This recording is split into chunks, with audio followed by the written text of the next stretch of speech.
Welcome to the Whiskey Congress. Honest, open talk dedicated to speaking the truth to those who are open to hearing it. Black, white, right, left. Most importantly, honest, bold, and fueled by good whiskey. In Whiskey Veritas, we are Whiskey Congress. Join the evolution. Welcome to the Whiskey Congress pre-draft preview, whatever you want to call it.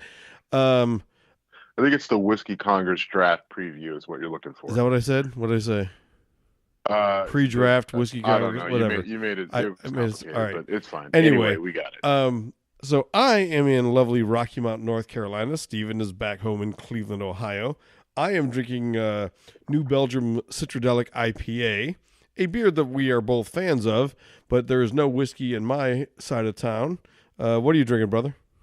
I have I got a Coors Light, and then as a backup, I have a Highland Park 18. You son of a gun. Yeah. So like the one side of my mouth is a very sophisticated, So you went basic higher, bitch, and then higher brow sort of party going on, and then there's just the your typical the typical Monday night tailgate. Look, the mountains are blue, the beer is cold. Yeah, exactly. And it's an aluminum can. The mountains are indeed blue. The beer is indeed cold. So we are ready to we're ready to kick this thing off. So we both did a mock draft, which both drafts are up on our site. You can find them at whiskeycongress.com, also facebook.com/whiskeycongress, or look for us on Twitter at Whiskey Congress. But you can find Jim did one, I did a separate one. And we'll just jump right into it. We'll go through our first top 10 picks. That's where really a lot of the kind of melodrama is. And then after we get through the top 10, Jim, if you want to just kind of go through some highlights, maybe some surprises in my mock draft that you saw, or vice versa. And then obviously talk about our own specific teams, and then just kind of talk about the draft in general. Sounds good. So I have Sam Darnold going to the Browns number 1 overall. My reasoning is that I think the Haslams love Sam Darnold. They came out there. Unlike every other team in the draft, they really don't have a reason to throw deception out there because they've got the number 1, and they don't have to worry about what anyone else is doing. You disagree with me? I do. And so I think that when you look at John Dorsey, who's the general manager of the Cleveland Browns, he's coming from Kansas City. Last year, John Dorsey could have drafted Deshaun Watson, and he opted to trade back into the first round, skip Deshaun Watson, and draft Pat Mahomes out of Texas Tech, who didn't come from a conventional offense, and is known as kind of a gunslinger. He's got Mahomes has a big arm, through some interceptions. So there's he could have went with the safe pick, but opted for a guy who was a little bit more non-traditional. And I could see him looking at the Browns and looking at the situation, diagnosing what they need from a football perspective, not falling in love with the analytics, what the safe pick is. He's looking for a guy who can get the Browns. I mean, the Browns are 1-31 over the last 2 seasons. And so there's a possibility that instead of going with the safe pick, which is Darnold, everybody likes him. He's kind of like Mitchell Trubisky, like last year, maybe a little bit more upside than Mitchell Trubisky. You okay over there? I'm there. Yeah. Sorry. I moved my phone. Oh, okay. Sorry. See if it showed up on the. But other than, I think, when I look at Sam Darnold, I see a guy who, from a winning percentage, he had an average winning percentage over the course. Typically I think they went about 8-5 or 8-6 or so. Maybe they won a few more games this year. I think they went 9. I don't have that in front of me. 9-4, 9-3. But I look at that. I watched him play a number of games, just staying up late, getting to watch the games on the West Coast. He played against Ohio State in the bowl game, and I looked at a kid, and he's a competitor. But I watched him throw a lot of interceptions that I didn't see the other guys throw. And he also fumbled the ball a lot more. Like I noticed it early in the season. And even in the middle of the season, I noticed that he would get, the strip sack where the guy comes up from, and, applies pressure from behind, strips the ball away from him, or he's trying to run away. And right as he's about to bring his arm up to pass, he gets stripped. And you just wonder if the guy's got that clock in his head that he's going to need. And if you think the guys are fast in the Pac-12, when you get to the NFL, they're going to be that much faster. And so that clock his clock's already slow in college, and it's going to need to speed up, a pretty decent amount when he gets to the pros. So I just think I see Darnold. Everyone says he's the safe pick because he said all the right things. He's done all the right things. That's great. But I think that they maybe say, well, let's take the guy who wins and we know can play, even though there's some strikes against him as well.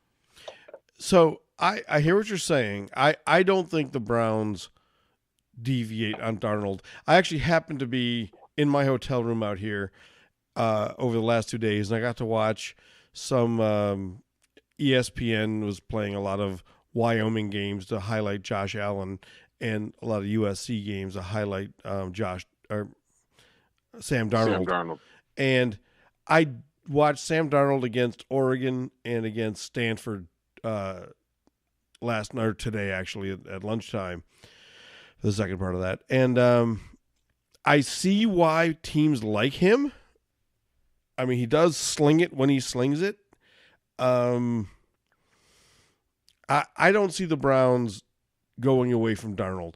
And here's my other thought. If they want Mayfield, I don't think they're afraid to go a different route with the first pick, and that kind of leads into our both second pick. So we both have Saquon Barkley going to the Giants with pick 2. And we said essentially for the same reason. Yeah, I mean, I don't think the Giants are even really hiding it at this point.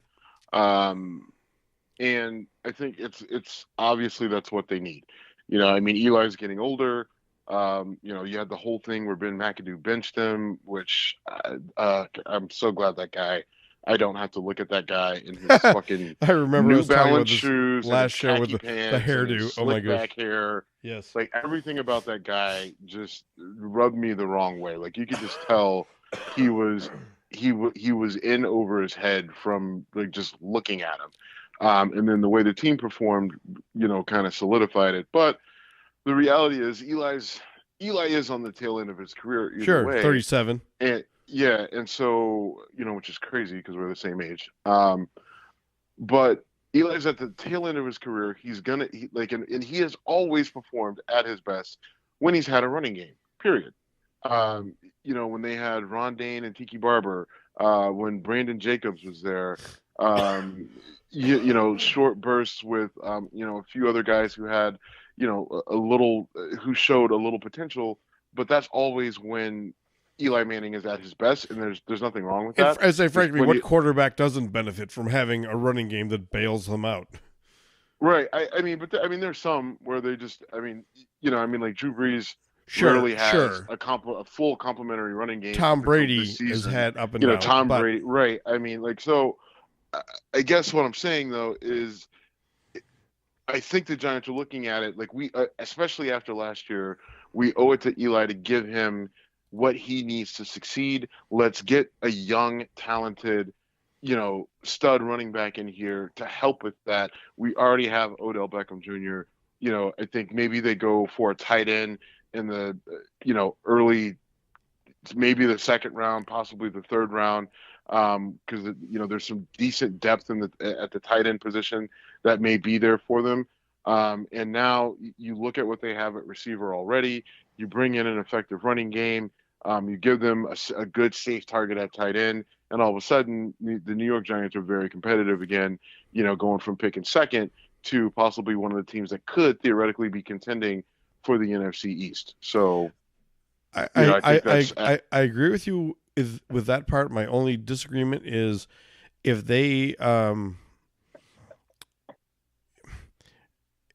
my disagreement with you is with the Browns pick. If they want Baker Mayfield, I think they believe they can get him at 4 if they take Saquon Barkley for the same logic. And I fully agree with, except for the fact that I think just trying to get in the head of John Dorsey. John Dorsey is a guy like, listen, that's my guy, right? Like, I'm picking at the top of the draft. I'm going to get the quarterback for the future.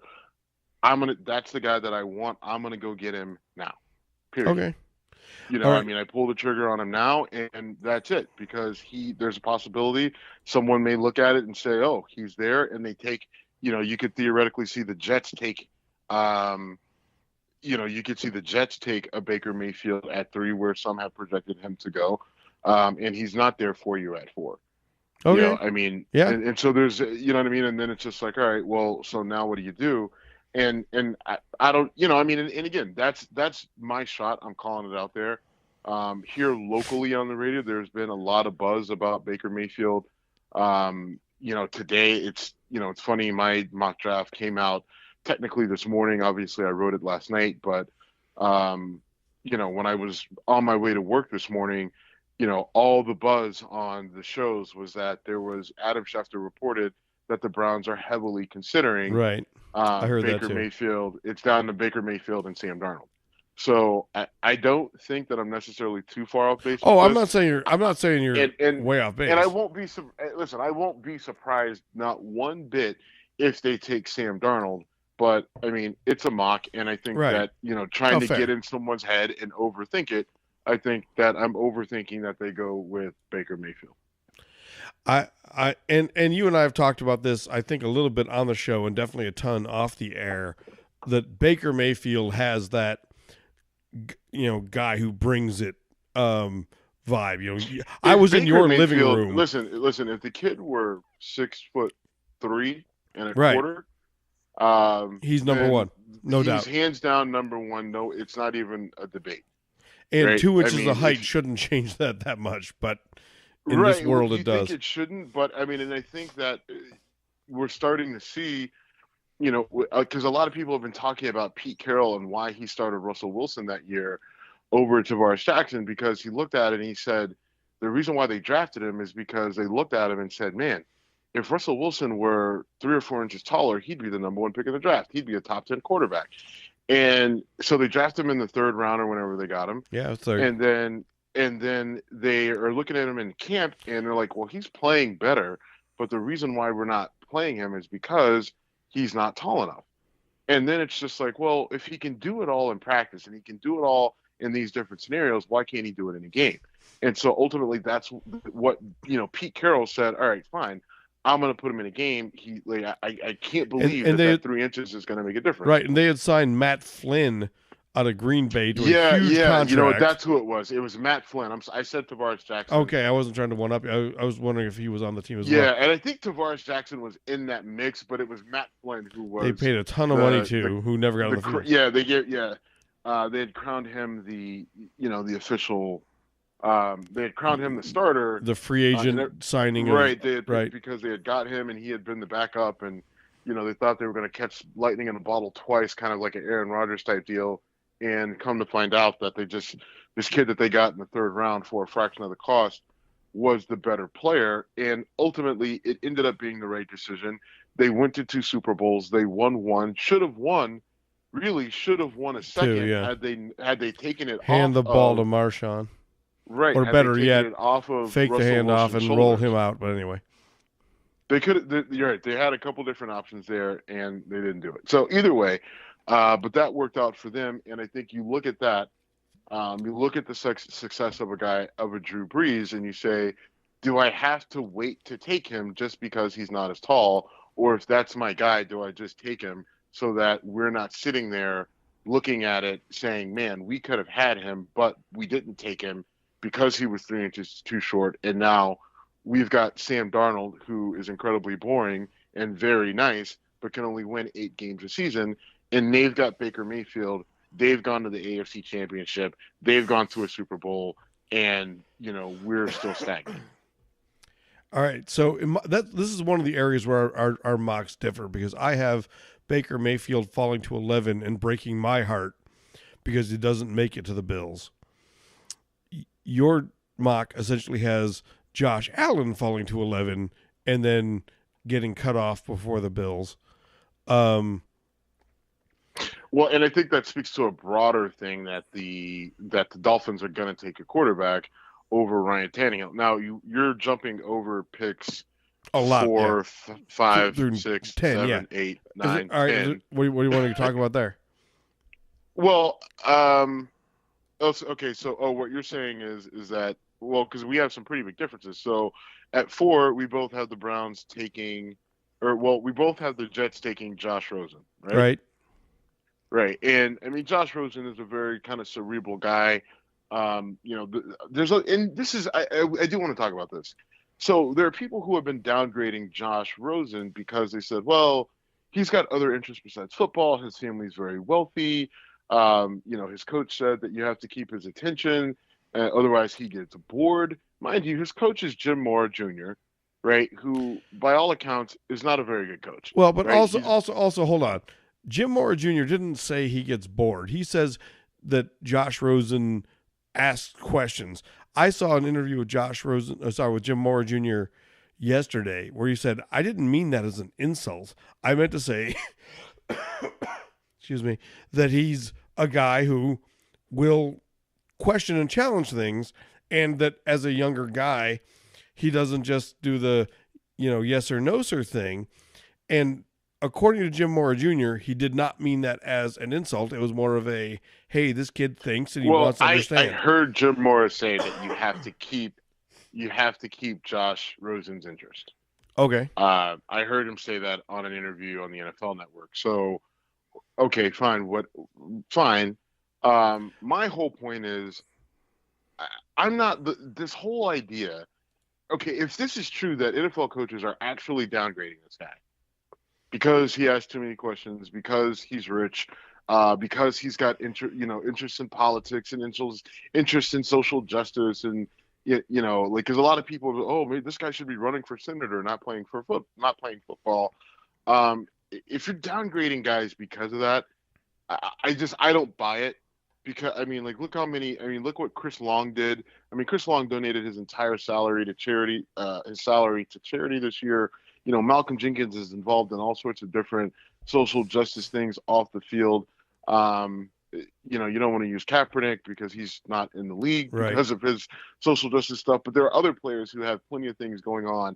Every player has to have some sort of charity foundation that their name is tied to.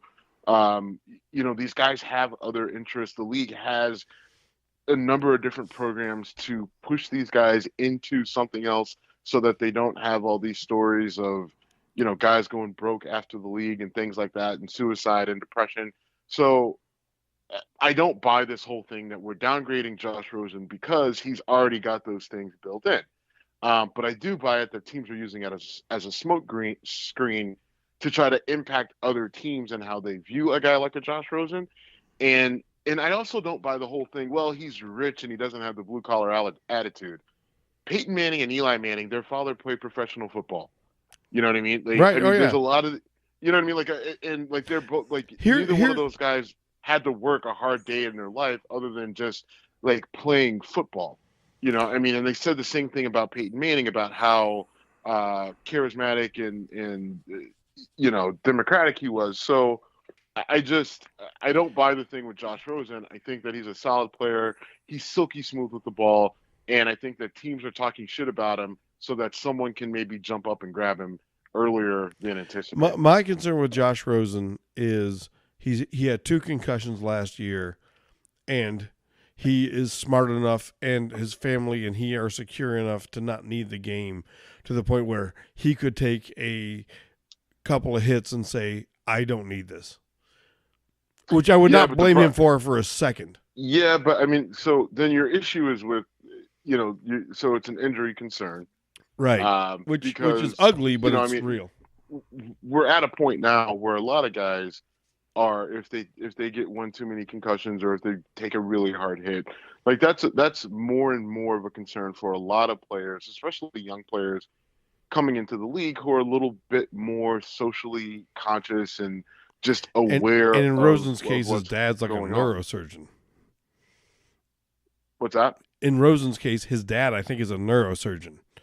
Yeah. So, if there's a guy who's going to say, hey, kid, don't do this shit anymore, is going to be that guy. Right. And and I don't blame him. I'm not criticizing. I'm just saying, if I'm a team, do I want to pick a guy who's got the good sense to say, after 3 years, I don't need this shit? And so you have to balance that. It's still, from a football perspective, it's still a criticism, right? I mean, Right, you're basically going to the injury card. Yeah. And so you have to go to him and say, listen, what is the likelihood that if you take a hard hit and it scares you, doesn't necessarily give you a concussion, are we going to have concerns? Are we going to have to be concerned about the fact that you may decide to walk away from the game, 2 years into a 4-year contract? And those are questions that you legitimately should ask if you're a coach, to see his reaction, gauge his reaction. And I don't have a problem with that, and that doesn't violate anything if you ask him, because some of these coaches and teams have been known to ask some really ridiculous questions and offensive and illegal questions that the league should do something about, crack down on these teams harder. But asking a guy like, hey, if you get another concussion or if you are hit hard, is there a chance that you may walk away? And you ask that question strictly to see his reaction, to make sure that he doesn't, one, just let it out and say, yeah, I'll turn and burn immediately, or, to see that it doesn't trip him up to the point where you have legitimate concerns. He should be able to, even if he's lying through his teeth, he should be able to convince you that he won't do that. Agreed. All right. So there's Josh Rosen. And then, so we both have Bradley Chubb out of North Carolina State going to Cleveland. I debated a little bit there. I mean, that could have been, because the Browns need a lot of help. They're a team that's gone 1-31 over the last 2 seasons. They haven't been in the playoffs since maybe 2006. So they need a lot of help. There's a lot of holes. I think it makes sense to go with Bradley Chubb here. He's a big, athletic, strong, fast, smart, well-conditioned, kind of built-up player. And I think that you put him and Myles Garrett, on the same field on opposite ends of each other, and that could really be, 2 cornerstones for a solid defense for the next few years. And the great thing is that, because of the rookie wage scale, doing something like this doesn't have the same financial impact as it did before, right? Ndamukong Suh got paid like $55 million from his rookie, just in bonus money alone. So, you couldn't do this before, because you would have so much money tied up between your defensive line. If you took 2 defensive linemen back to back, it really wouldn't be feasible. You have to spread that money throughout your team, whether it be all on offense or on defense, or however you want to move it around. But now, because of the rookie wage scale, it doesn't have that same sort of impact to your team. So you can afford to draft 2 guys that high, play them, try to get the most out of them you can the first couple of years. And then if they both work out, then you may have to make a decision on one and not be able to keep both, Right, exactly. I mean, so you'll have Garrett on a rookie deal for the next 4 seasons and Chubb for the next 5. And the final year of that deal is not cheap, but it's not astronomical. And you are a Steelers fan, and you as a Steelers fan have to be thinking, that sounds scary. To have those 2 guys coming at your quarterback twice a year is not something that feels good. Right. I mean, and that's a legitimate point. I mean, you got to play those guys twice a year. Last year we only saw flashes from Garrett. He was hurt a lot. Right. We'll see if that ends up being kind of a consistent thing, or if he's able to fight through it and he comes through this year and he plays a full season. We'll see what sort of impact he has. Because I don't think he played against the Steelers in the first game. He did play in the last game of the season, and I believe he did have a sack. Did they open the season against the Browns last year? The Steelers did open with the Browns last year. All right, then he was definitely not on the field, because he didn't come into game 4. Yeah. So we'll see if they make that, if they pull that trigger and line those two guys up on opposite ends of each other, it really will be an interesting thing. And I've said this I've been saying this for a long time, since I've lived in Cleveland. Uh, you know, you know, I want to see the Browns do good. I have a very good friend who works for that organization. I have multiple friends who work for that organization, actually. And obviously, living in Cleveland, for the city of Cleveland, I think for the Browns to be good would be even bigger than the Cavs being good. I don't know if it'll reach. Obviously, winning a championship is a pinnacle that the Browns aren't close to, but a competitive Browns team just generates so much good positive energy, good karma, good vibes. It is a money driver for the city that I want to see that. Now, my thing is, I don't care if the Browns go 14-2 as long as those two losses are to the Steelers. Right. You have a vested interest in the other direction.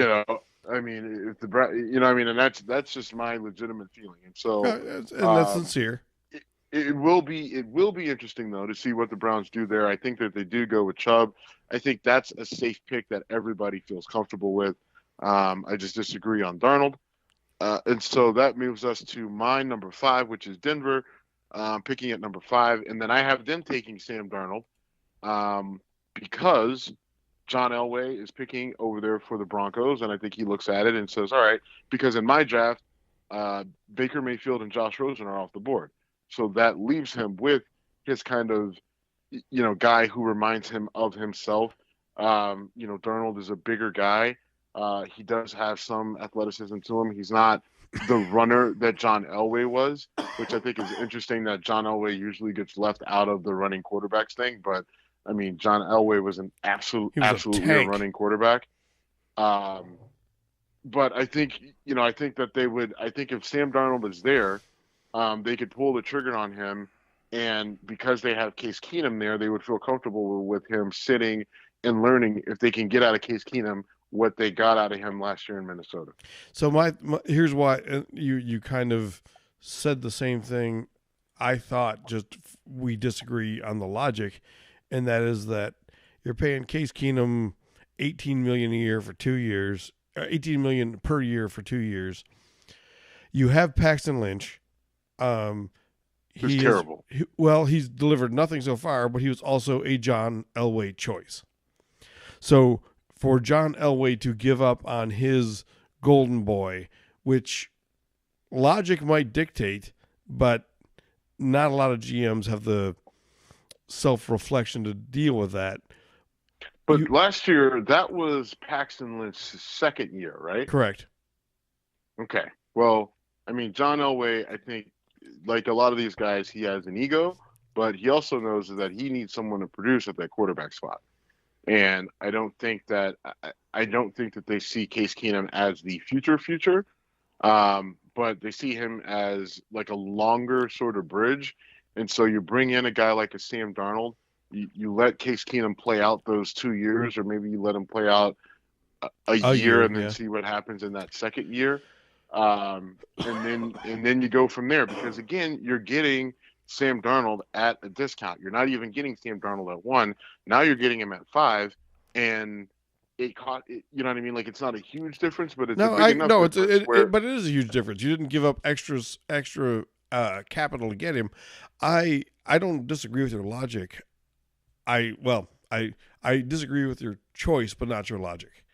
Right. I think the Broncos look at the fact that they have a depleted defensive backfield. They traded away Talib. They traded away Aqib Talib. And honestly, I'm an Ohio State fan. You're an Ohio State fan. I do think Denzel Ward is actually a bit overrated, but according to the GMs in the league, he's way up there. And so that's why I had Denzel Ward going at 5 to the Broncos. I don't see them taking a quarterback at that point. And part of the reason is I think there are guys later in the draft, in the second and third rounds, that might be development quarterbacks that the Broncos might say, you know what, we've got Keenum. We don't have to give up on Paxton Lynch yet. And maybe Mike White or Laletta from Richmond, or there's 2 or 3 other guys, are attractive, as 2 and 3 year down the road guys. Luke Falk is another guy. So that's why I went there. It was, again, my logic. Neither of us are John Elway. But that's why I went where I did there. Yeah, and so and you know what, and that makes sense too. And mine don't necessarily all make sense. But well, I just think from my I shouldn't say that they don't make sense. Yeah, I mean, what you're saying is logical. It's maybe a different, thought process, but it's totally logical. So at the number 6 pick, we have Indianapolis picking. I've got them taking Quentin Nelson. He's a guard out of Notre Dame. I had that and I erased it and went to Minka Fitzpatrick. And I think I think they could go either way. In fact, I even said Quentin Nelson would not be a surprise here in my description. Yeah. And I think, the reason why, you got Andrew Luck's coming off an injury. He hasn't played in a year and some change. That offensive line wasn't great for Kobe Brissett last year, who played pretty good for them. And so you need to protect your quarterbacks. And so you go with the lineman here. And he's considered the most locked in success at offensive line in this draft. Yeah, he reminds you, he's not quite as athletic as a DeCastro for the Steelers, but when DeCastro was coming out of Stanford, there was a lot of praise about him being ready to play, pretty much right out of the gate, and he was, he didn't get beat often. It's the guard position, so you're protected, but he's been a staple in the Steelers offensive line since he was drafted. And I think Quentin Nelson could be the same sort of thing for the Colts, if they decide to take him. But you have them taking Minka Fitzpatrick Correct. out of Alabama, who's just an all-around stud at defensive back. And they need that because their defense was awful and they gave up a lot of big pass plays. So that makes Davis sense is there gone as well. from their defensive backfield, so they're one more hole in their defensive backfield. So that's why I went there. Absolutely. All right. I've got Tampa Bay taking Minka Fitzpatrick at number 7. And I've got them picking Derwin James, basically because Minka Fitzpatrick is gone. Yeah, but either way, they need. They play in a division with Matt Ryan and Drew Brees and Cam Newton, and so they're going to need to be able to stop the pass. You've got a number of different high-level receivers in that division, and so you need somebody who can cover them.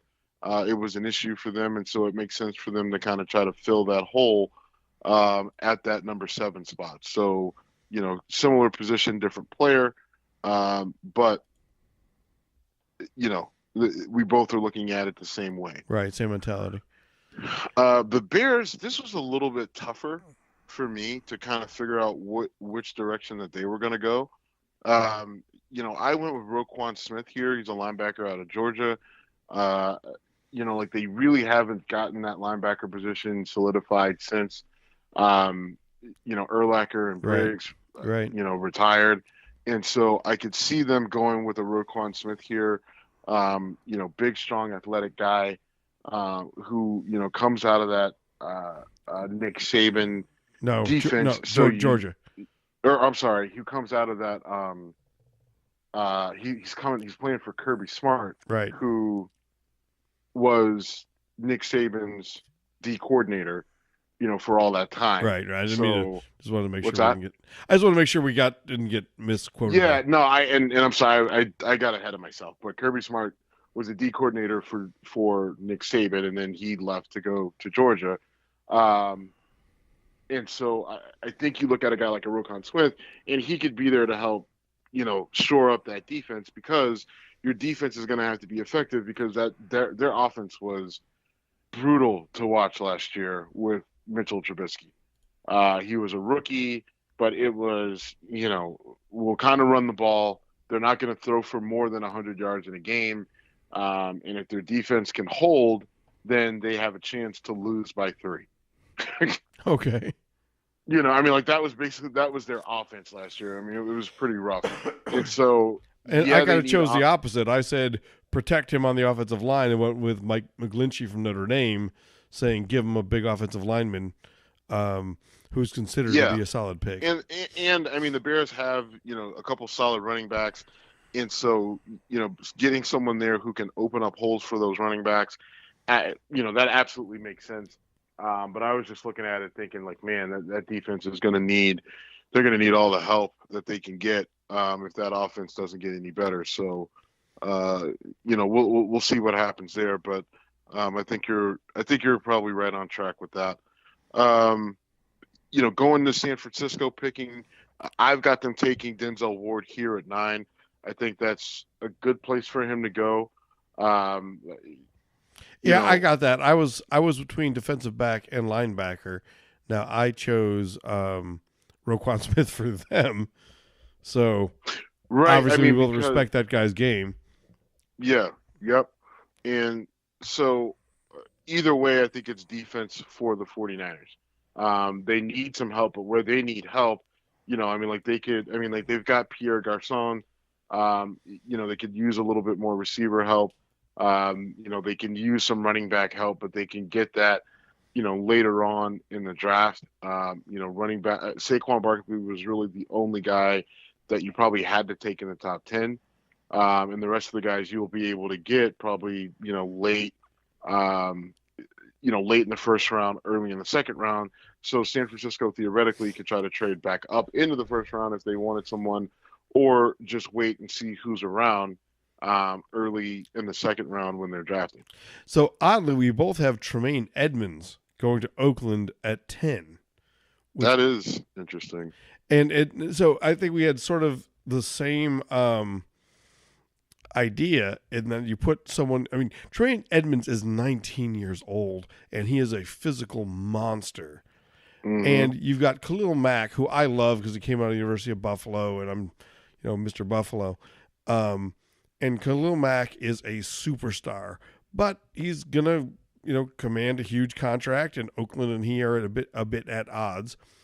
And so I see Tremaine Edmonds as a guy who will come in. You put those two guys behind the front four, and you have just a terror zone behind your front four. And then if you can't make things work contractually with Khalil Mack, you've got the next version of him for the next 3 or 4 years. It seems we're on the same page there almost. Yeah, I mean, absolutely. I mean, I think you just having two guys like that on the field shrinks the field for the offense. And then if Khalil Mack does go, by the time he goes, then Tremaine Edmonds should be ready to step in and take over. From this point on, that's the 10th pick. I think, we talked about Miami taking a quarterback. I mean, I think that Ryan Tannehill has kind of gotten to a point where everyone's just like, listen, you need to get us into the playoffs and win. You basically, I think for Ryan Tannehill, he needs to basically get them to the divisional round of the playoffs and play very, very well if he wants to be back with Miami. Otherwise, they're going to go on to the next guy. And that's why I think that they take somebody at 11 to put pressure on him. And I have them taking Josh Allen, and you've got Baker Mayfield falling to them at 11. Right. And I've got me going nuts saying, are we going to get Baker Mayfield? and my reasoning for that was because I do count on the traditional NFL brass being afraid of the 6'1" guy. And I totally agree with you. I think Baker Mayfield is the most exciting and highest potential and most likely successful quarterback prospect in this draft. So we agree on that. I just don't necessarily think that the powers that be in the NFL go with that. I have Baker Mayfield going at 11, Josh Allen going at 12 to Buffalo.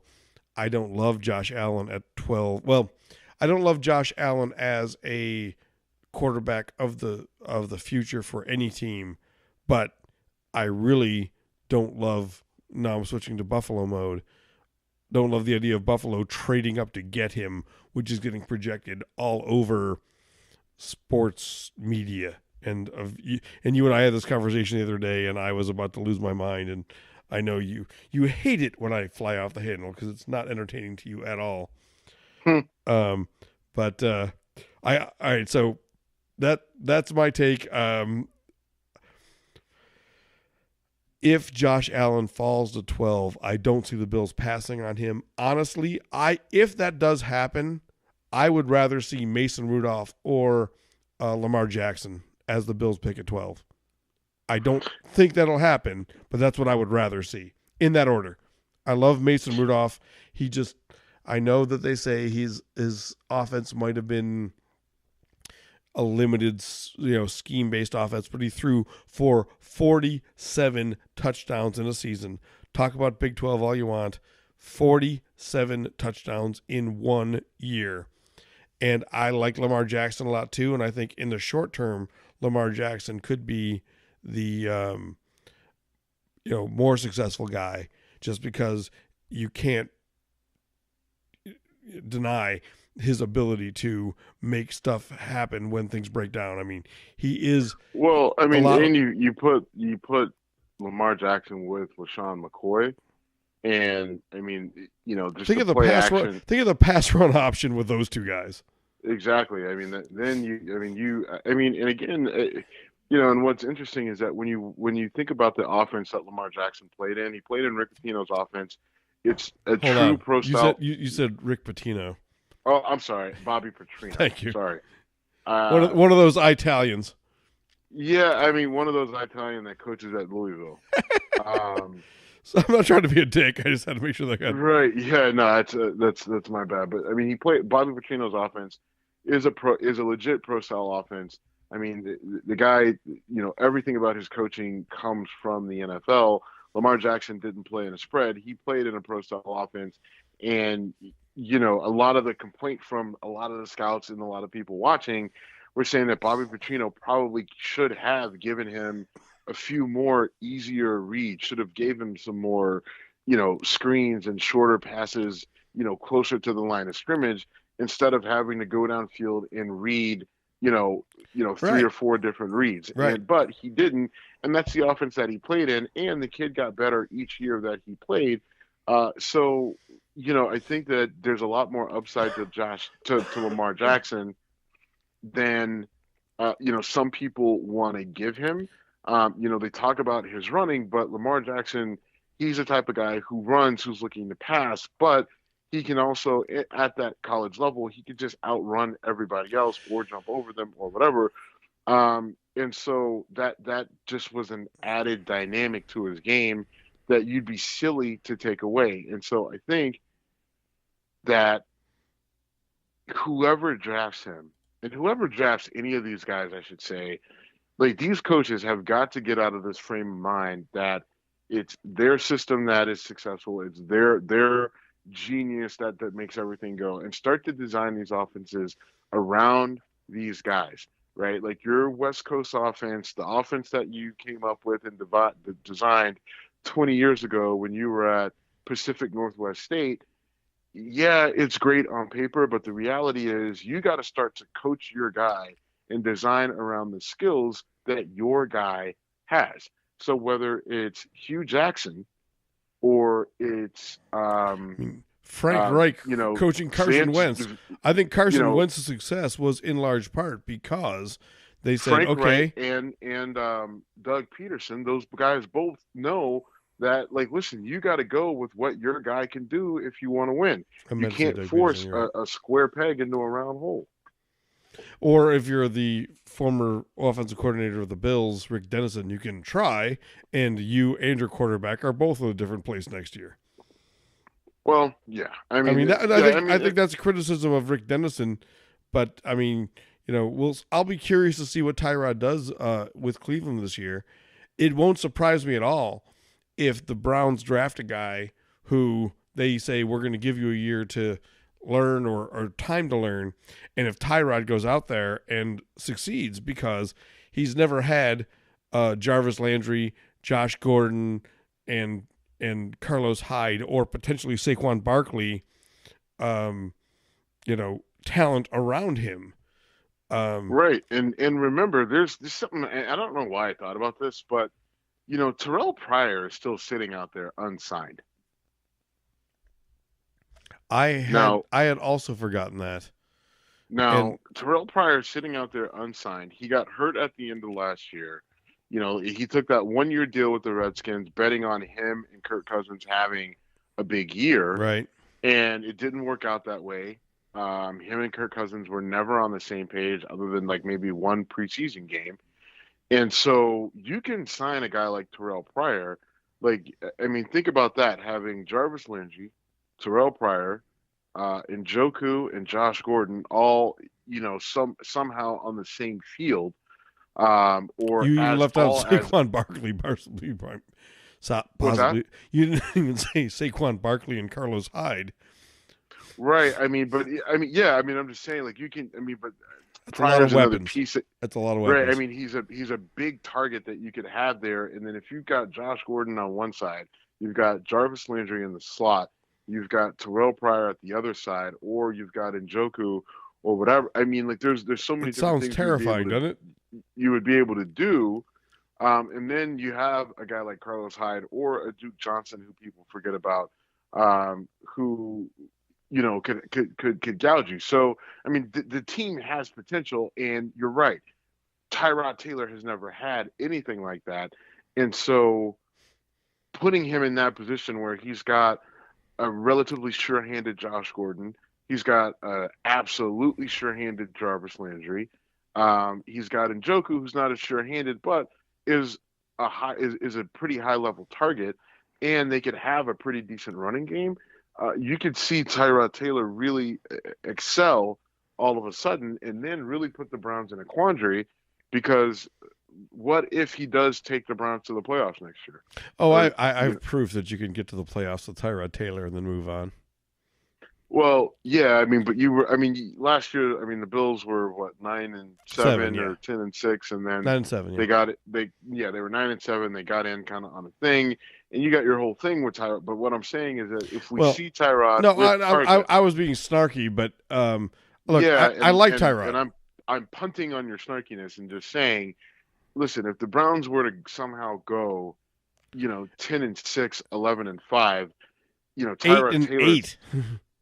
Well, no, but I'm saying if they go 10-6, 11-5, and they make the playoffs, and they're what I mean, he plays out of his mind, that puts the Browns in a quandary, because you're going to have to play him again, right? Like, this city is just like, listen, we haven't had enough success in football for you to rip it away from us, and I don't think there's anyone who would be comfortable with them moving on from Tyrod Taylor after a double-digit win season and if they've got berth. If they've got a rookie, franchise guy on the bench for an extra year as a potential backup to that, I mean, we're talking a bit of fantasy land. To go 10-6 or 11-5 would be shocking.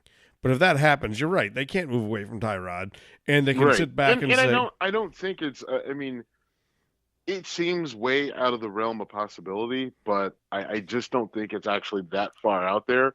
I mean, I think 8-8 is realistic. I think somewhere between 8-8, 9-7, 7-9 is probably where they land.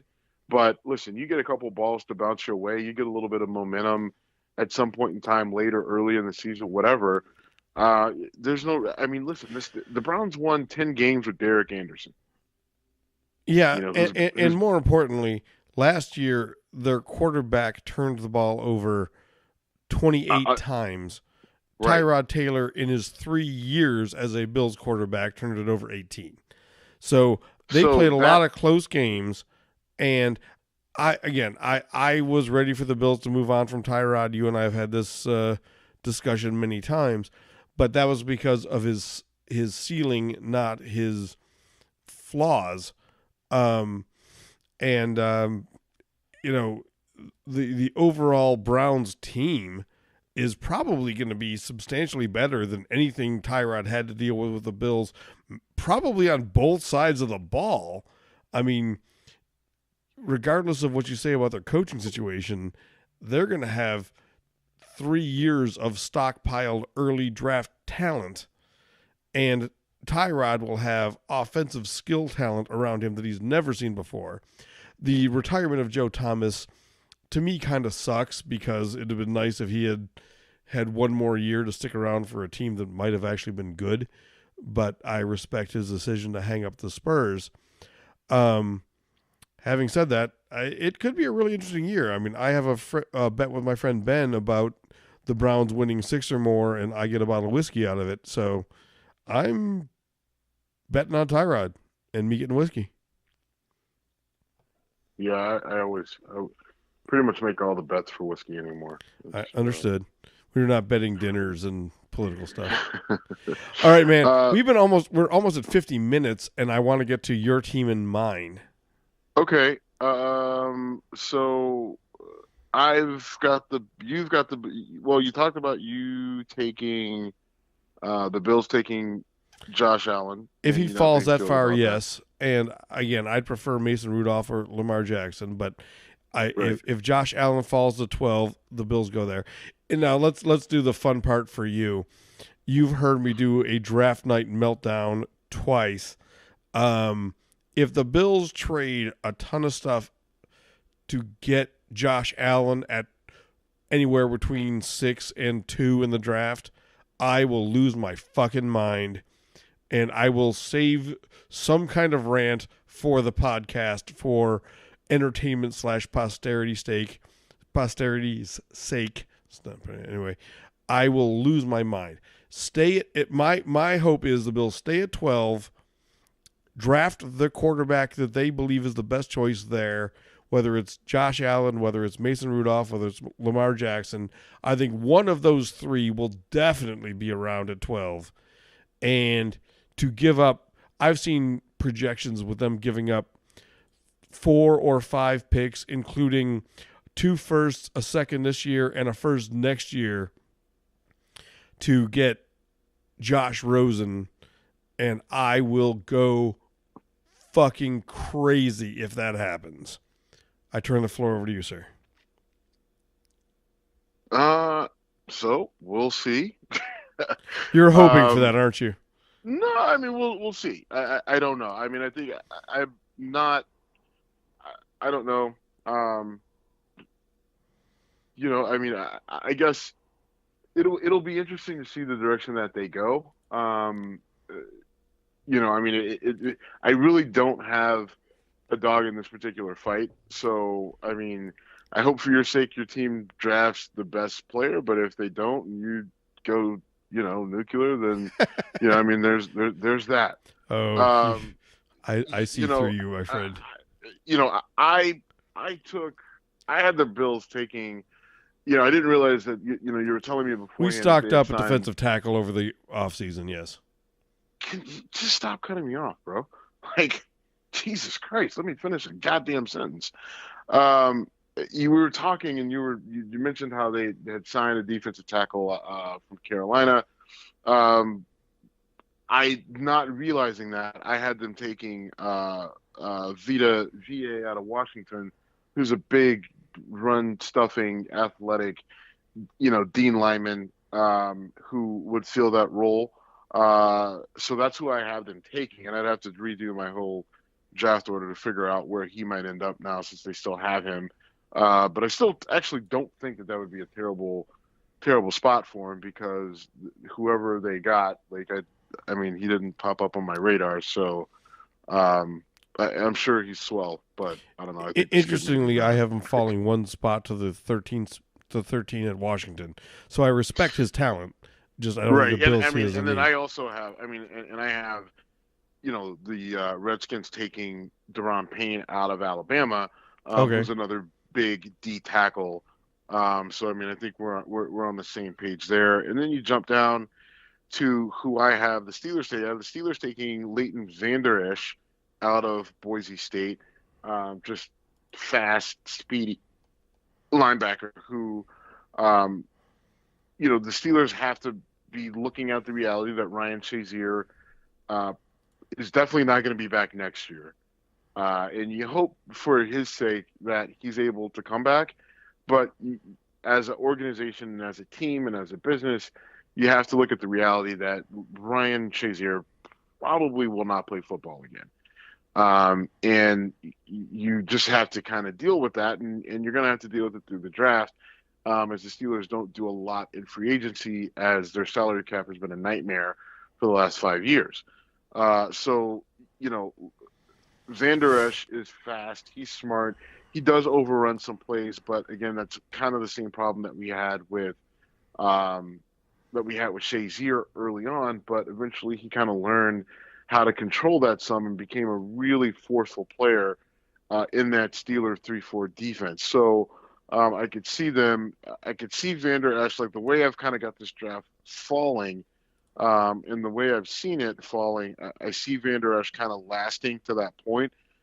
Some people have the Steelers taking Ben Roethlisberger's replacement, whether it's Mason Rudolph or Lamar Jackson or depending on who's there. I don't think the Steelers are going to do that. I think Ben is committed to playing another couple years after this season. So I think that they're going to hold off on that in this particular draft and try to fill the holes that the team needs so they can make a run within the next year or two, really past they have to get through the Patriots to get to that next level. And I think that they kind of see their time in their window. Realistically, I think they see it closing. So I think they're going to do everything they can to do that now, and then they'll worry about a quarterback. If they do grab one, they'll draft a quarterback maybe later in the draft, but I doubt it. You've got Landry Jones there for another year, and you've got Josh Dobson, who they drafted out of Tennessee. I could see them staying away from quarterback this year and just really going for holes in special teams in this draft. Well, I had the Steelers taking Mason Rudolph late, and I actually had the Bills taking Van Der Esch at 22 because the Bills lost their middle linebacker to free agency, and like you, I see him as just a guy who has some flaws but has so much athletic talent that it's really attractive. I've only watched highlights. I did not watch a single Boise State game, but I've read enough and listened to enough and watched the highlight films and said, man, this guy just has sideline to sideline game. And, it's totally cliche, but if, as a Bills fan, Sean McDermott had Luke Kuechly at Carolina, and he seems like a Luke Kuechly Urlacher type, just sideline to sideline, athletic as hell, get there. And yeah, he'll probably run himself out of some plays, but seems very appealing. Yeah, and I think and that'll be the appeal. We'll see. I hope he's there for the Steelers. If not, we'll see what direction they go. The only other note I have is I have Lamar Jackson going to the New England Patriots at 31. I think that would be an interesting sort of splash for the Patriots to make, since Tom Brady wants to play until he's 50. Rob Gronkowski came out today and said that he's going to go ahead and play in the 2018 season, which I think we all kind of anticipated. His body has taken a beating, but I think he will be kind of sitting out some of the preliminary stuff to kind of get healed up, and then he'll be there sometime early to mid to late training camp, and be his normal ogre of a human that he is, and give me nightmares because I just don't know how you stop him, because we just don't have a good way to defend him. And either does anybody else. He is a nightmare. Nobody does. Unless Tom Brady just opts to, because the Patriots love to outsmart everybody, and I think they've kind of, they're not quite doing that as much. Where they say, all right, we'll give this running back that no one ever heard of, 50 carries a game, and he'll score 30 fantasy points, and then we'll not only never give him another carry, but we'll cut him from the team 2 games later, and then we'll throw heavy to Rob Gronkowski this game, and then we won't throw a pass to Gronkowski for 2 games, and then we'll focus on whatever small white receiver we have this week, and then we'll blow him up for a couple games, and then we'll go back to Gronk. And it's almost like I mean, they do it on purpose, right? The Patriot way, no player is bigger than Tom Brady and Bill Belichick, and then but the Eagles kind of got him a little bit, and so it's always nice to see them knock down a peg. Well, it's kind of funny because I have the Patriots taking Lamar Jackson with their first round pick at 23, and then at 31 drafting Mike Gesicki, a tight end out of Penn State, who would seem to be the closest thing to the next version of Gronk. So, yeah, and that's a good call. And actually, I probably should have put Gesicki. He's probably gonna. I don't know. I probably should have put him at New Orleans at 27 to fill the hole left by Jimmy Graham years ago. I mean, Jimmy Graham's was gone a couple of years now, but I mean, I think that's probably a better. If you're really doing it, but it had started to get late, and I was fading on juice. So, I was going through my top 50 players, but you're absolutely right. So, I don't know, man. I did enjoy this. I did enjoy putting it together. I enjoyed our discussion. So, I mean, obviously, we'll have to do the same thing next year. It'll be interesting to see how the draft kind of plays out, especially the first round, and see, kind of who goes where and how close we were. I mean, things can go haywire pretty quick on draft night. So no doubt. I mean, this could be one of those things. By after the first 5 picks, our whole, you crumple it up, throw it away, and just say, all right, well, let's just enjoy the show. Right. So we're recording this on Tuesday night. I'll publish it tomorrow. I will be back in town late Thursday on round 1 of draft night. The fun thing is we'll get to watch round 1 unfold before our eyes, or at least while we're both in the same town if we're not able to get together for a drink. But I've enjoyed this a lot too. Always like talking sports with you, man. Sometimes we get too deep into politics and other stuff, so I had a good time. You want to close out with anything sports, politics, or whiskey wise? No, let's avoid that if possible. The whole politics thing. No, and I'm out of whiskey, so no. Me we'll too. I had none to start. Yeah, we'll try, maybe we'll try to get together or something like that and compare notes on the draft and go from there. But it was enjoyable, and we'll talk to you soon. Thanks again, brother. Enjoyed it. Later.